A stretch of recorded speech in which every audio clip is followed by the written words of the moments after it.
Hey everybody, welcome back to our big idea, and we're talking humans' needs. In this episode, we're going to take a different spin on some iceberg conversations and visuals.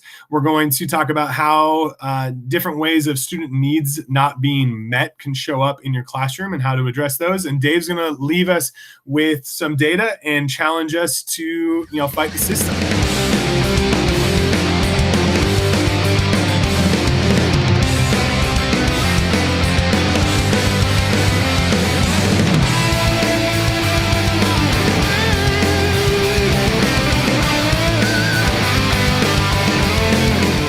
He's coming to you actually from the Pacific Northwest. He's in his parents', technically not his basement, even though I really want to say he's coming to you from his mom's basement.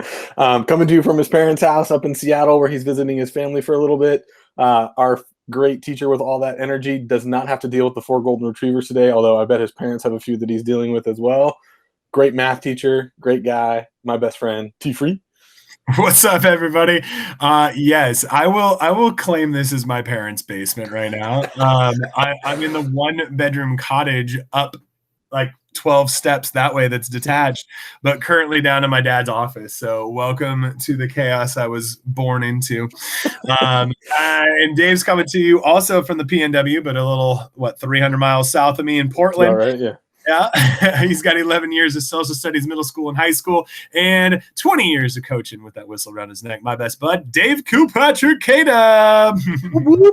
We are here for the great inflation, so please give us 5 stars when you rate and review us. We are at Peak State Mathematics or littlebiged.com. Please rate and review us. We need all the help we can get with that. Tim, we are on the subject of human needs. Where do you want to start today? Yeah, I think we had such a good conversation already to kickstart with the kind of psychological human needs with the connection activity. So check out Tuesday if you haven't already.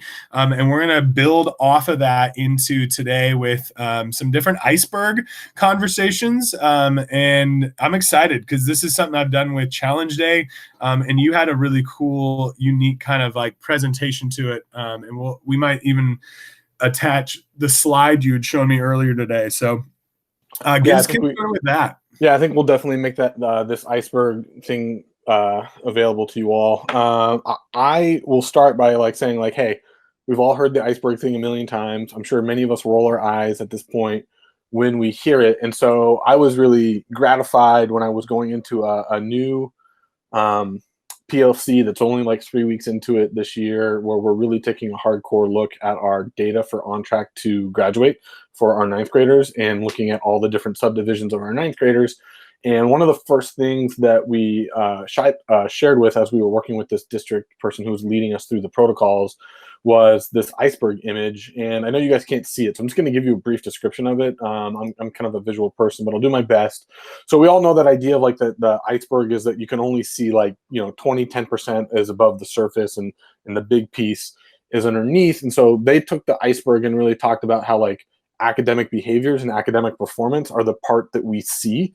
And we usually talk about performance and we don't talk about behaviors as much. And then really understanding what's underneath in the bottom part of the iceberg. They labeled it with interpersonal competencies, intrapersonal competencies, cognitive competencies, and then their academic mindset. But the thing that I really liked about this iceberg and the thing that gave me a new way of thinking about it was emphasizing that an iceberg is made of the water that is surrounding it. And that is the context, the socio-political context around which the iceberg is founded. And so what I liked about this metaphor and this frameworking of the iceberg was understanding all of the things that go into a student's academic mindset or into the different competencies that manifest as academic behaviors and academic performance. All of that stuff comes from the greater social dynamics that we all are living in. And I just really appreciated that as a way of thinking about it and really making that iceberg metaphor more, for me, it felt more tangible. I don't know if that's the right word, but it just felt like there was some more gravity to it when we talked about it that way. And so we'll put that up there. But I just really thought, as we're thinking about human needs, right, understanding all of the things that impact our student lives is a big part of meeting their needs. Right. I also agree. Like most of the time when we think about those icebergs, we don't think about like what is the water, right? And so I love that this particular visual shows that and speaks to that. The other type of iceberg I want to jump in with you too is at Challenge Day we talked about the iceberg a lot, and but we had it in reference to like our identity as humans, and we only let people see that 10% is what we called it and 90% is hidden underneath the waterline. And so I think for students it's really good for us to remember that who we see is only a very small snippet of who they are. Mm-hmm. And it's who they want you to see, right? And even necessarily like the student who is being a consistent pain in your butt, right? Like that person, for whatever reason, whatever need is being met, is choosing for you to see that part.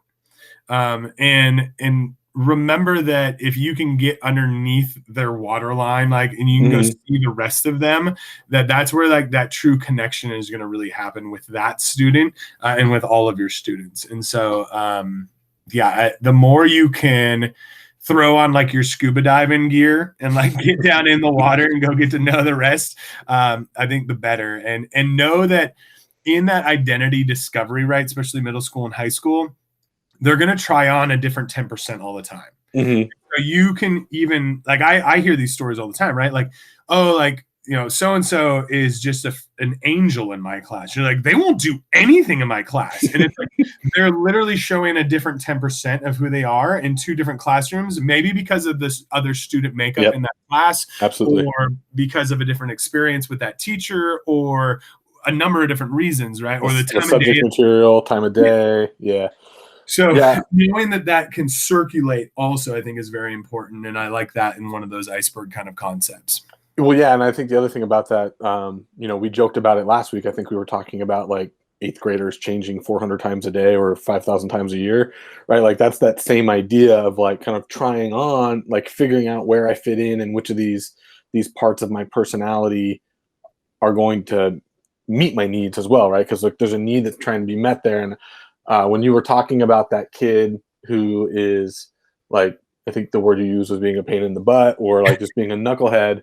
My father-in-law has a great term for this. He calls it attention-seeking behavior, right? And it's like, okay, why are they trying to get attention in this way?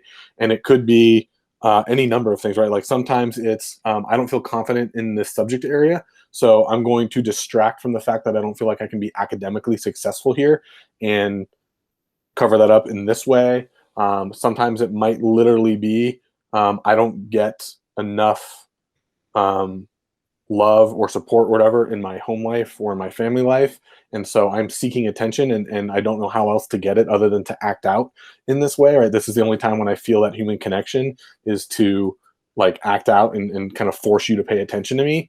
And so like spending the time to not just, and this has been the hardest thing for me as a teacher, because my instinct as a person is I'm rather impatient, as I think you and I have talked about a lot in the past. I've really worked on that a lot. And like I have a tendency to just respond in the moment. And so I'm getting much better at like taking the breath, taking the time to just kind of figure out like what's going on there. And so I will quickly plug for those of you that maybe this is your first episode. Tim might remember the exact episode because he's a numbers guy, but we talked about hallway conversations as a connection episode a couple weeks past.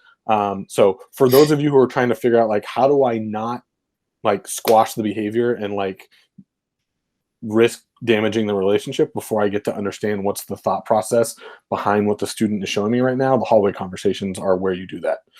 Yeah.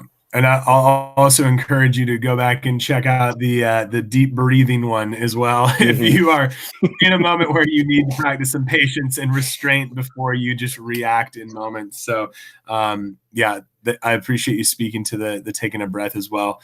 I think what you're speaking to there too directly goes into all sorts of great conversation around just what happens when students' needs are not met, like Maslow's hierarchy of needs, right? Like what happens when my student shows up late to school, they like scramble to put on clothes, like they maybe couldn't find all their clothes, they didn't have a chance to eat, maybe they had a rough night and they weren't able to sleep. Like, they're showing up into your room with all these basic survival needs unmet. Mm-hmm. How are we going to be able to get them to learn? Mm-hmm. Like, and I think there's a lot of different strategies there. One, hopefully we can get them to the cafeteria and get them some food. Two, I know I always kept a snack drawer in my room, and I knew some of my specific students where that was something that was a regular basis kind of thing. And you can try to find different resources, to help support you in that as a teacher as well. Mm-hmm. But yeah, trying to make sure that, like my boys that show up after gym class that are embarrassed because they don't have deodorant and they just stink like boys right now. Like, how can I help them so that they're not over in the corner, like so in their own head about everybody else's perception of them that they can't engage with my lesson, or my student whose stomach has been growling for 3 hours and they know that I'm finally going to be able to get them a granola. Like, how am I going to be able to like get them back into my class? What are some of those things? So I'm curious, Dave, I know you've had a lot of experiences with this as well. What are some of the things you've seen and experienced? Well, I think that one around food is one that I've spent a lot of time. And I think for me, like, that was the beginning of my growth of really like thinking about the unseen part of a student, because that was something that I'm very lucky, right? Like, I never had to worry about where my next meal was coming from. And like, I never, like, all of like those base level needs, I never had to worry about. And so as I became a teacher, like hearing these strategies of like, that I just borrowed, right? Like, there was a teacher at Canyon Park that always just had a basket of granola, like Nature Valley granola bars like by her desk, and there was no judgment. Anybody could come take one anytime they wanted to, right? Whether you knew it was a kid that had plenty of money and could have afforded their own granola bar, or a kid who you knew literally like couldn't afford it, and like the free and reduced lunch program, doesn't help with that particular situation for whatever reason. Like, with just making that available, or sometimes it's just as simple as like, even if it's not, and I think this is one of the things that we also have to like pull our judgment away from. Like, sometimes it has nothing to do with like they have a bad home life. Like, they're teenagers. I went through like a box of cereal a day when I was a teenager. I just got hungry throughout the day. And so like for me, like, I have a real simple rule. You can eat my class as long as you don't make a mess, and or you clean up any mess that you make, because mistakes are going to happen. And like, you don't like distract from like the learning that's taking place, right? Like, it can't turn into like a pizza party in the middle of class, but like, you can eat during my class. So it's just having those little things where if you make it kind of just like the common accepted behavior, like a norm for the whole class, then that kid doesn't feel outed by the situation. And then it's little things. I think being a football coach sometimes gives you a different lens into things. We had a kid on one of my teams a couple of years ago who like literally like family low income, washer breaks down, isn't able to do laundry on a regular basis, and when we were washing the jerseys, would ask like, hey, can I put some stuff in the laundry when you guys are doing that? And I would just, he ended up being my TA. And so like, I would give him the quarters that we were using and just give him some of the extra quarters, right, to throw some of his stuff in there. And it's just little things like having that stuff available. Like, I always also had like a spot in my classroom of like school swag, because there wasn't enough school spirit at the school that I was at. So I just had like a giveaway bin that I would use as prizes for stuff. And if a kid needed to grab one, it wasn't a big deal. Like, I just wasn't going to freak out about a kid needing that. But to your point, right, that all costs money. So thinking about like ways to figure out how to get that money donated, or however you're gonna go about doing that. And then like your deodorant thing, for those of you who don't know, I would, if you have a kid that's dealing with that in your classroom, go to the PE teachers or one of the athletic coaches at your school. Old Spice, in particular, does like giveaways of little mini deodorant things like multiple times every school year. And so you might be able to just like, if that kid's not an athlete in particular, right? Like, if they're not playing a sport, they might not know that. So just like, sometimes it's just a matter of like asking, and kids might feel embarrassed about asking. But if you have that connection, being a resource for them is really helpful. Right. And if your campus has, like, I'm real fortunate right now, we have an actual like designated youth service center. where like we have notebooks and pencils and clothing and shoes, and like we did so many cool things for like the holidays, and creating really cool experiences and getting a lot of these needs met. And like I've built obviously a really good relationship with Misty over there, and she's just phenomenal with our students. So anytime I need anything, I shoot like an email. I'm like, hey, can I send so-and-so down to come see you? She's like, oh, absolutely. I got you, and so like, and again, but building that relationship, having those hallway conversations, like making sure there's zero embarrassment, like in that experience and that transaction basically. Right. I think is super important. I think some of the other ones that sometimes we overlook, and then sometimes are like massive school-wide things, like I think are super important to see as well. Like I had a student who got shot this year. Okay. And like that was like, one, you're already in COVID, right? And we've got this weird hybrid learning, and my students are already kind of struggling. And then like to have this particular student, driving back from their friend's house and at a stoplight get unloaded with 8 rounds into his car and take 3 of them into his like body. Right. I'm like, Jesus. how do I show up and support this kid the best I can. Right. And, again, because of all the things that Dave and I talk on a regular basis, like I have a good relationship with this kid. And like, when I reach out in that moment, that student knows that it's not just me saying something that the school is trying to say, like, hey, we got you. Like, we hope you're doing better. Like that kid knew, like, yo, I love you, bro. Like, I got you. Like, what do you need? Like, I'm going to be here. And like when he got back to school, like I was like, I know we're not supposed to hug because of COVID, but like, dude, you're alive. Come here. Like, and and like, thank you for telling me he was alive. I was trying to figure out the appropriate time to interrupt and find out how he was doing. And he did, and that's why I wanted to bring that particular story up. Is like I started having conversations with this kid, and obviously for like the first 2-3 weeks, like he wasn't coming back to school. He was in the hospital. He was taking care of himself, and like even once he was back at school, and it's been another couple months at this point, I'm like, yo, how you doing, bud? And he's like, yo, Freeburg, like I can't sleep at night.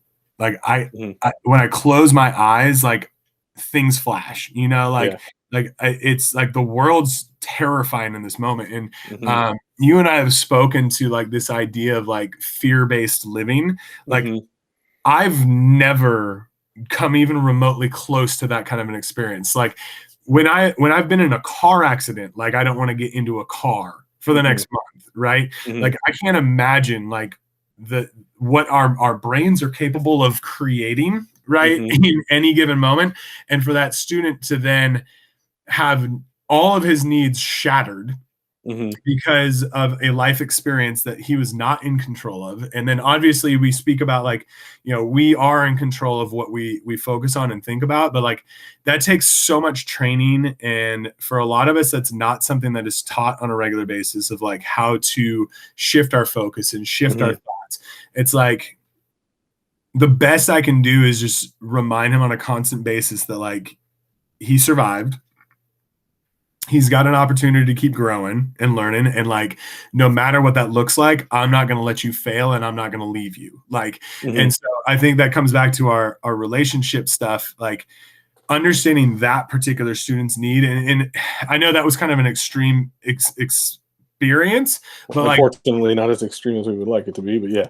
Well, and not uncommon, right? It is extreme, but not uncommon. And we don't have those conversations a lot. And in the moment, maybe like, oh, okay, we're glad you're okay. Like we provided meals for your family and we helped you through the hospital. But like, that's like 6 months later, like we're still going to be wanting to make sure you're in a healthy space mentally. And like that, that like somebody's there to support you when you need to talk about the fact that like, I can't close my eyes at night. So anyways, I don't know, like that's one of those I just wanted to bring awareness to, I think, because it shows up in a lot of different ways, right? And like I've unfortunately been both personally and as a teacher been in situations where students have lost their lives, Mm-hmm. or they've taken their own lives, Mm-hmm. and like dealing with the fallout of that, and just recognizing how do we show it best for our students. So, Well, there's a couple things there that you pointed to that I wanted to piggyback on, and one of them is like I think at the forefront of something that we are trying to get better at as a society, and there's some attention coming to it, but we are pretty good as communities about like when the trauma happens of like rallying around and like you said, like providing meals or like sending the like doing something that is meant to hopefully help the person who's dealing with something. I do think that sometimes there still is like that danger of I'm doing this thing because it makes me feel better about like covering up like oh, how right like oh there's that yes, there's that whole performative element to it, and I don't mean that in like I'm trying to show off for people that I'm doing something. It's just like it really does kind of it meets our need as much as it meets their need, or more so. But the bigger issue to me is I think schools in particular really struggle with this. What do we do a month from when the thing happens? Or what do we do 3 months or the next year, right? Like what's the long-term check-in process?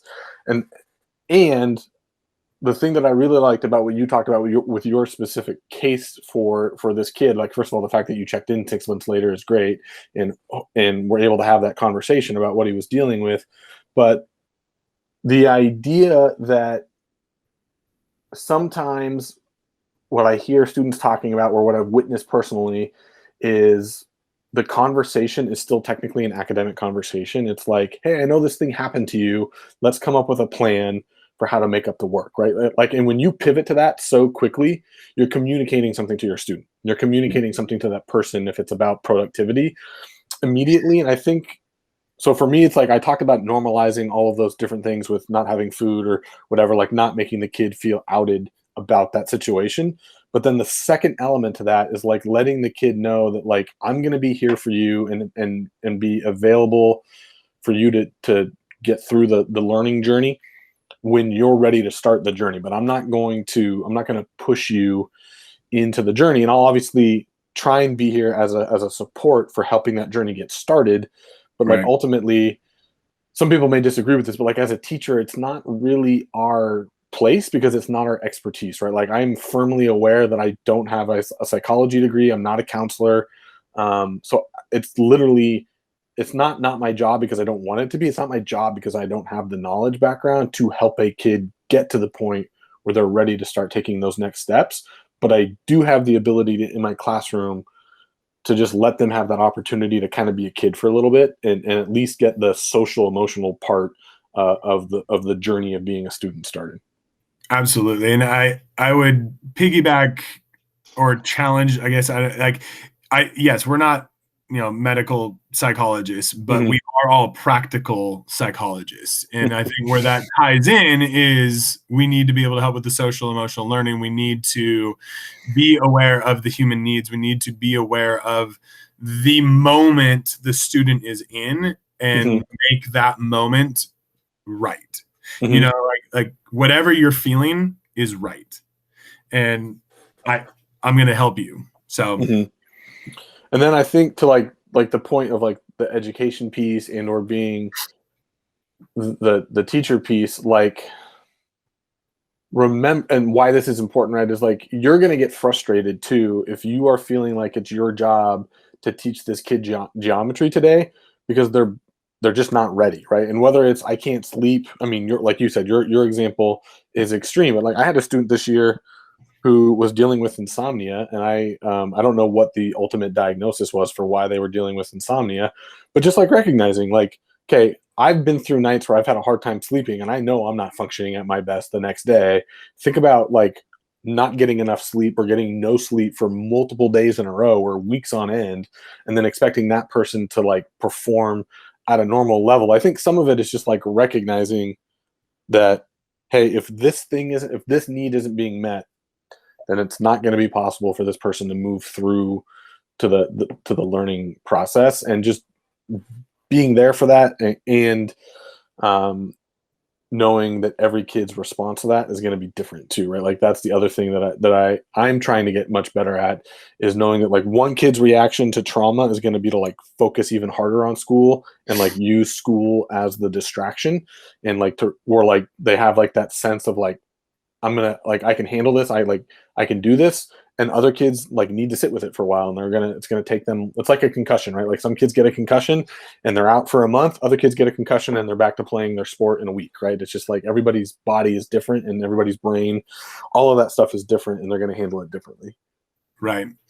Yeah, and I think there are so many variables and so many possible ways that this shows up in our class. I think Mm-hmm. something that's almost useful for me is like hearing like all the different things that could show up, because sometimes I'm like, oh wait, that also could have triggered that. So what I'd love to do with you right now, I think, is just kind of bounce different like things we've seen, so we create Mm-hmm. awareness of all the different kind of situations. So like when you were speaking sports there, I was like, how has that shown up for me? And like immediately, obviously, a concussion. Like I've Mm-hmm. had students come into my room with concussions, and like I'm not going to get them to do math today. Like You're not supposed to. their brain is literally bruised, right? Mm-hmm. Yeah. And so yeah, like having that, and I guess acknowledging and celebrating them for being there, and making sure that they're not pushing themselves right to Mm-hmm. an unsafe level, and having that awareness. So like the concussion side, or like a student who like blew his ACL out and like Mm-hmm. shows up at school the next day, and like he's able to kind of walk, and like the initial is like, oh, your knee hurts, I'm sorry, your knee hurts. I'm like, no, your soul hurts because the sport you love, you Mm-hmm. just got told you're not going to play for the next 6 to 12 months. That's And good. like for me, that I think speaks big to sometimes the thing we think is the problem or we see as the problem is Mm-hmm. not the problem. Yeah. Yeah, I So think speaking of that sports thing and concussions, I had a student a number of years ago who, we don't think of volleyball as a high concussion sport, but I don't really remember the exact circumstances. But this girl got hit by a serve, and if you've ever watched like a high level volleyball player do a serve, like that thing is moving, and it was like a practice situation or a pregame situation. Ball went somewhere it wasn't supposed to. Somebody didn't understand kind of the process. So it wasn't even like game situation. Gets whacked, completely blindsided. And like there was the concussion, not being able to play volleyball. But for this particular student, the frustration was, first of all, it took her like months and months to get back to like quote unquote normal activity, like brain activity with school. But so much of her identity was wrapped up into being a good student that like for her, she was really struggling with the, I have these limitations. I've actually been told there's certain things I'm supposed to not do, but I want to do them because my identity is wrapped up in that. And it's very similar to the thing you talked about with like the athlete who tears an ACL. The physical impairment might be an issue. yeah. But the other thing just might be like the internal struggle of like, I identify as the best soccer player in the school, and now that identity is like at least personally potentially in doubt, right? And so Right.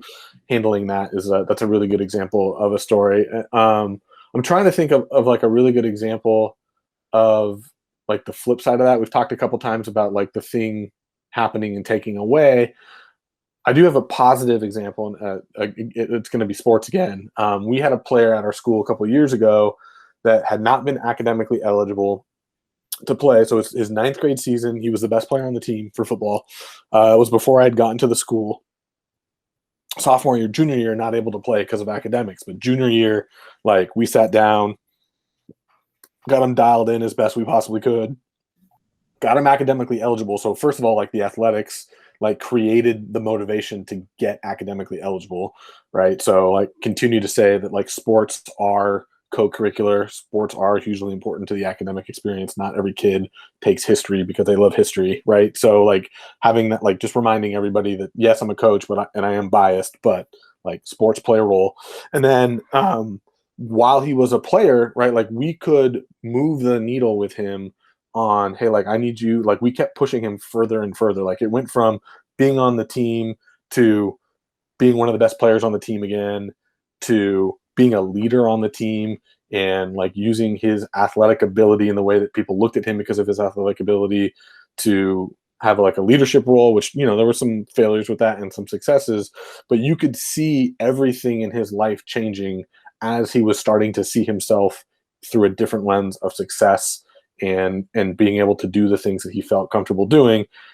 And I think there are plenty of stories like that that I've seen that aren't athletic. That one just jumped to mind because we were already talking about sports. But like, there's an example of when one me like sense of belonging and empowerment takes place, like everything can change in a positive direction as well.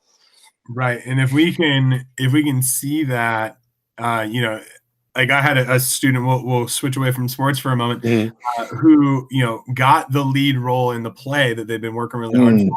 And the shift and the boost in confidence and like the ability and willingness to take risk, because now I accomplished something. So what else can Mm-hmm. I accomplish? And like if we can use that to stack positive on, you know, to it. And it's like, yeah, I'm going to give you more opportunities to get up on the board and show what you know in math. And like, yeah, you know, and running with it. So yeah, that's great. Well, and another another non-academic example, and I think an example that I just thought of as being kind of unique is like, I have a lot of students at my school, and I have a feeling that you probably do as well. One of the things that I'm seeing in this new generation of students, I know we keep talking about that, but it is a thing. They are different.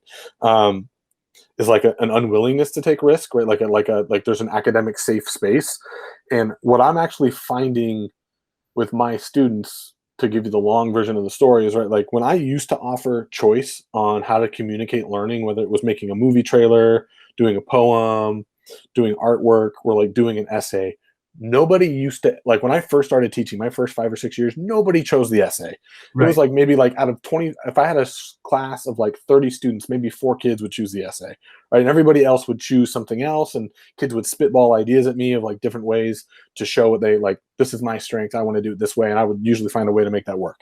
Now when I do that, I would say like 80% or more of my students just want to write the essay, right? Because that's like the thing that they've practiced. They feel safe with that, because it's also like writing a five, like an academic essay is also very not personal, Mm, right? And so there's no risk there. But you're I had a ninth grade student this year who was, in many of the ways that we would like, particularly in like white culture, like name as like a model student. I had this girl who was just like, she was that like model student, on time every day, super organized, always turned everything in on time, you know, put a lot of work into everything, like just had all of that model behavior, but was always like taking the safe path, right? Like taking no risk. And then I found a place in the curriculum. We were talking about the genocide. She's got Jewish heritage in her family, where she like latched on with a little bit of extra interest, like and created that motivation to go a little bit further. And so then the Oregon Jewish Museum and Holocaust Education Center is still doing this competition where kids can either submit a writing sample or a piece of artwork that talks about the anti-Semitic laws that were passed in Nazi Germany. And she chose to do like some photography work around that and like do a piece of artwork. And she finished it just this week. She shared it with me. It's freaking awesome. And talking to her about that experience, like you can see that like she grew from that, and now she's going to take more risk. And I think that's going to help her move into that thrive category, right? Like instead of just being like the safe A kid, now she's going to take some risks and really maybe express herself a little bit differently and feel and have that confidence, which is, I'm really excited about hopefully being able to see in the future. Since she's only a ninth grader, hopefully I'll get to see that continued ability to take some risks. right. I love that. And I love that you circled that back to like most of us want to live in a space of certainty and safety. And then like once we reach beyond that into like growth and service, how we really do hit that next level of living and experience in life and feeling fulfilled. And just I'm glad she had that experience, and it's gonna lead to hopefully doing more of that. So yeah. Another one I wanted to kind of talk about, because I think this is very prevalent, and I didn't know it until I started having more conversations with my students, is like how many of my students have either adoption experiences or fostering experiences. Mm, And some of the things that come with that experience. And so, you know, I've got students who have come into my class that are the oldest sibling and have bounced through like 7 different homes, and just don't really know what things are going to look like from day to day. And, there's a lot of safety there missed. So yeah, school becomes kind of the safe space, but then understanding why they show up and protect people the way they do, and understanding that personality side, I think was a big part for me. And be like, oh, like you show up like this because no one has done that for you, or you show up like this because you show up like this for your younger sister, and so this is a pattern you have.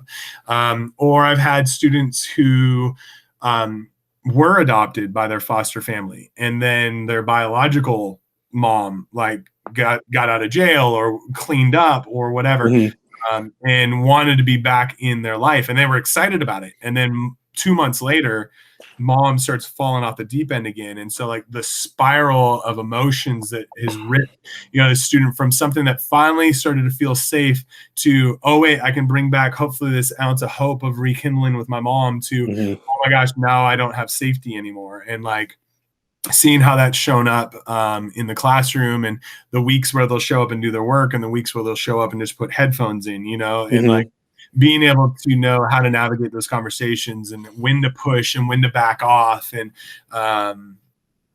it's been very interesting. And I mean, I had a lot of different experiences. I didn't have enough time to really dive deep with every single individual one of my students.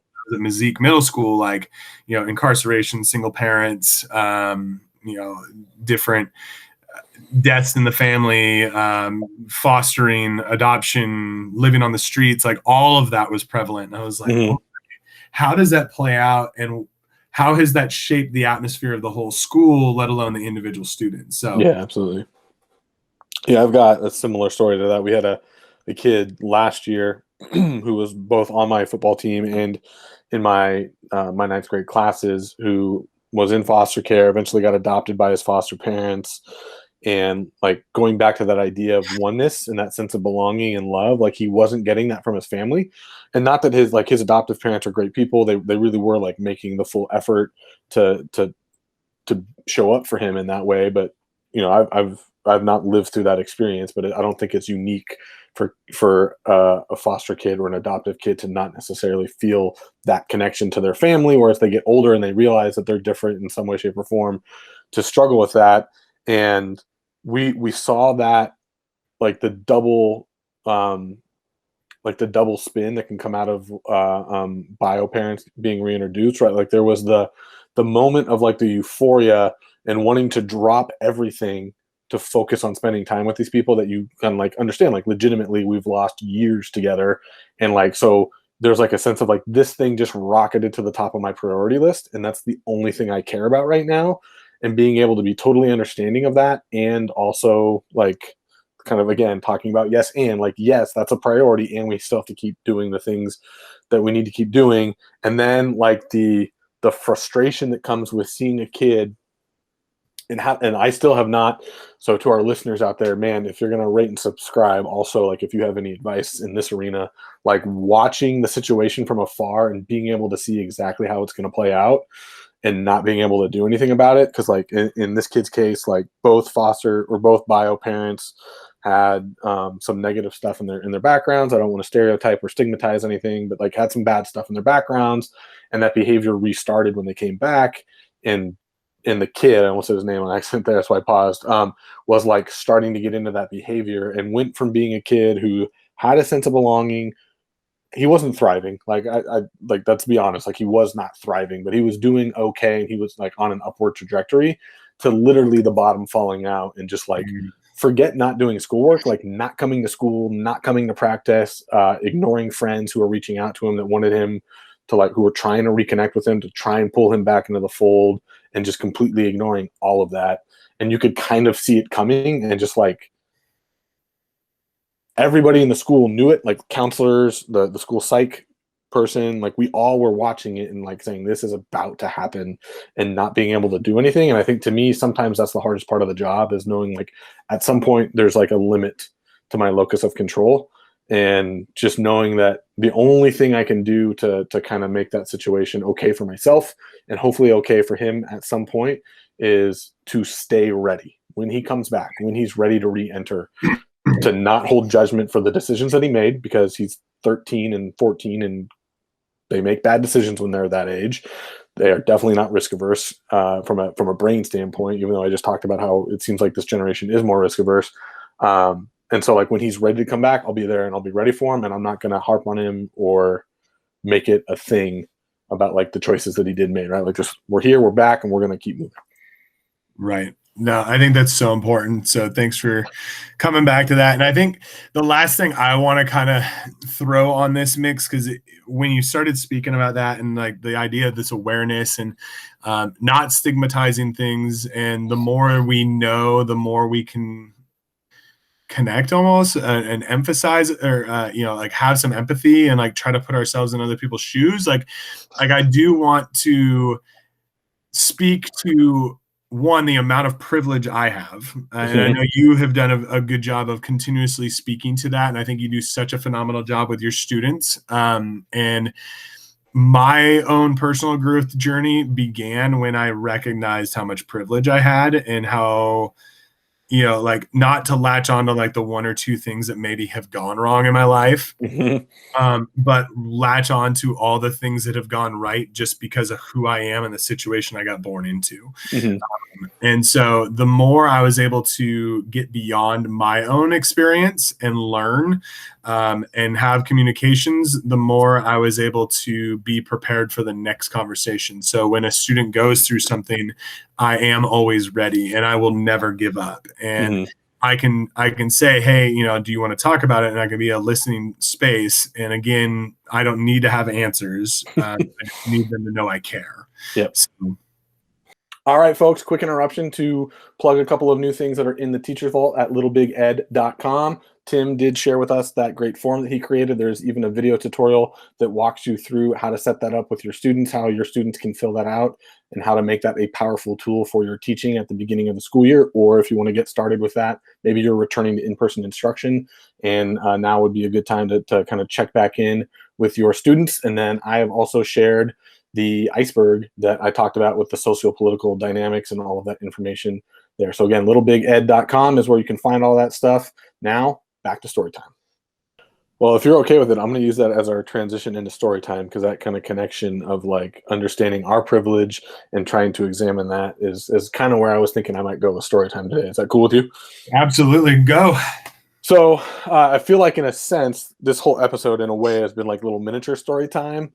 From a personal standpoint. So I'm actually going to flip the script on us a little bit and have this story time be about some data and be a little kind of less personal in a way, and also circle back to that iceberg I talked about. So I am on this fairly new PLC at our school. Our school has these things that we call ninth grade student success teams, where, again, I think I've talked about this before, all of our ninth graders are put in a community where they have the group of students, whether it's 150 of them or 90 of them, have the same social studies teacher, the same science teacher, and the same English teacher.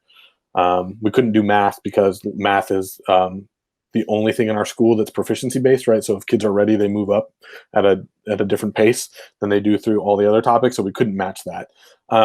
So in there, like what we do, we meet at least once a week during normal non-pandemic teaching time. We would meet every other day and like literally just have conversations about our students and talk about like tier 1, tier 2, tier 3 interventions. And for those of you that aren't used to hearing about multi-tiered systems of support, that's like an idea of like tier 1 is like things that you can do that will help all your students. Tier 2 is like helping that segment of like 20 to 30% that need the extra push. And then your tier 3 kids are like the kids like we've been talking about, like the ones that have like some severe things that they're encountering that are really limiting their ability to show up with the academic behaviors and performance that we quote unquote want them to. So we created a new team this year. Like one member of each of those teams is now meeting to look at the data of which kids in our school are on track or off track to graduate. And the reason I wanted to bring that up for this story time is like, as we look at this idea of human needs, I think what's normal for us as teachers is to think about things from an anecdotal experience, like Tim and I just walked through, like these different individual stories of how kids are being impacted by certain things that are happening in their lives. And what we fail to do oftentimes is look at how the system itself is harming some of our kids just based on some things. And let's be honest, right? It's usually wrapped something around race, right? Like there's no way to avoid that topic. If we're being honest about things that are happening in our world. So what we've started looking at is, okay, who are the kids that are off track? Like we've identified who's off track, and then we've broken it down by special education students, students who identify as Black, students who identify as Latinx, students who are on free and reduced meal plans, and then obviously the kids that aren't in any of those categories. And like there's a part of us that is feeling super successful because like our goal for the year was to have 95% of ninth graders on track to graduate, and we're at like 96 point something for on track to graduate. So like it feels like we're meeting our goal. And this is where I want to push everyone, like really again, think about equity, think about how race plays a role in things. We are on track, but 25% of our Latinx students are not on track. 15% of our Black students not on track, right? So like what we talked about even in our last meeting is the idea we should change our goal so that 95% of every student category is on track to graduate. Like let's really shift our focus and dial in. And so we haven't done anything yet, right? We've just been looking at the data and having like talking about noticings and wonderings and like kind of trying to get into some like that idea of like solving, like curing the disease, not the symptom. Or like if I have a flu, I don't need to cure the sore throat. I need to cure the flu, right? Like that's kind of going through that process. And so what we've been looking at as we got deeper into the data was some really interesting information, which was Q1 to Q2, we saw a tremendous amount of improvement for our Black students.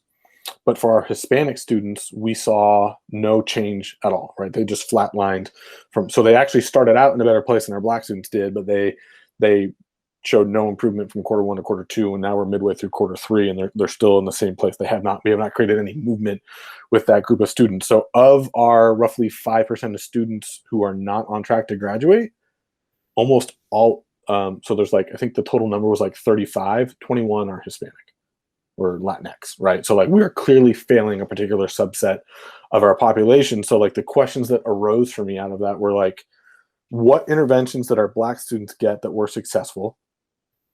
Did our Latinx students get access to those same interventions? If not, how come? And if they did, why didn't they work? And really doing some work around understanding that. So I think where I want to finish with Storytime is I'm talking about, again, we talked last week about collaborating and the idea that it's not meetings that we hate, it's bad meetings.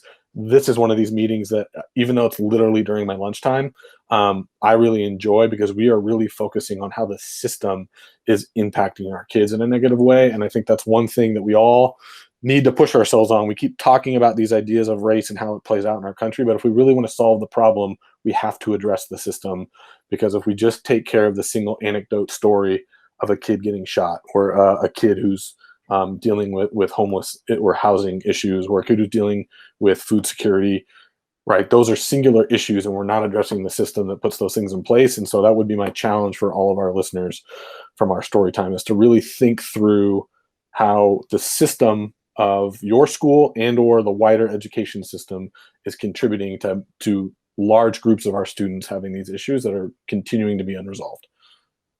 Love it, man. Thank you for the story, and thanks for the data, and thanks for the challenge. So go get it. Everybody, let's go challenge ourselves to figure out how to beat the system. Love it. See y'all next week. See you next week.